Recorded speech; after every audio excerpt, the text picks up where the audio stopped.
এই যে আমি মরিচ লাগিয়েছি, তো মরিচের ফলন আপনারা দেখতে পাচ্ছেন। তো আপনারা জেনে খুশি হবেন যে আমরা বাংলাদেশিরা বাংলাদেশে যে সৌভাগ্যবান তারই একটি প্রমাণ। আমার এই মরিচের উৎপাদন, আমি মরিচ আস্তে আস্তে তুলতেছি। শেষে আপনাদেরকে দেখাবো যে আমি কতগুলো মরিচ এখান থেকে তুলব।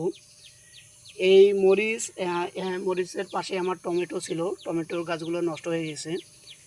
আমরা টমেটো সিজনে বেশ কয়েকদিন টমেটো রান্না খেতে পেরেছি। তো এই গাছগুলোতে আমি এক বিন্দুও কোনো রাসায়নিক সার ব্যবহার করিনি। শুধুমাত্র মাঝে মাঝে চুলার ছাই কিছু দেওয়া হয়েছে, ছাই ছিটিয়েছিলাম এবং গোড়াতে কিছু পরিমাণ ছাই দিয়েছি। তো আমরা বাংলাদেশি হিসাবে এত বেশি সৌভাগ্যবান যে এই জমিতে অন্য কোনো প্রকার রাসায়নিক সার ব্যবহার না করেই এত সুন্দর সুন্দর মরিচের উৎপাদন। এক একটা মরিচ, আহা, আমার কাছে মনে হয় এই জন্য আস্ত বড় একটা বেগুনের সাইজ হয়েছে। এত বড়। এবং আমি রাঁধুনির কাছ থেকে এই রিপোর্টটিও সংগ্রহ করেছি। এই মরিচগুলো নাকি যথেষ্ট পরিমাণে ঝাল, যথেষ্ট পরিমাণে। তো যেহেতু আমি একটি ছোট পরিবারের অধিকারভুক্ত, বা আমার একটি ছোট পরিবার রয়েছে, আমি এই মরিচগুলো বিগত 1 মাস ধরে আমি আমার সংসারে মরিচ কিনিনি।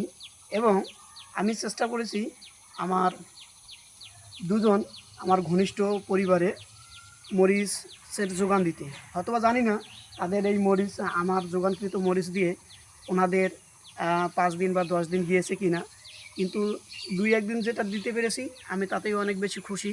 এবং আমি আপনাদেরকে অনুরোধ করব, যতটুকু জায়গা আছে সেটা ছাদের টব হতে পারে, এমনকি যদি আপনাদের কোনো বারান্দা থাকে সেই বারান্দায়ও আপনারা টবে মরিচের চাষ করতে পারেন।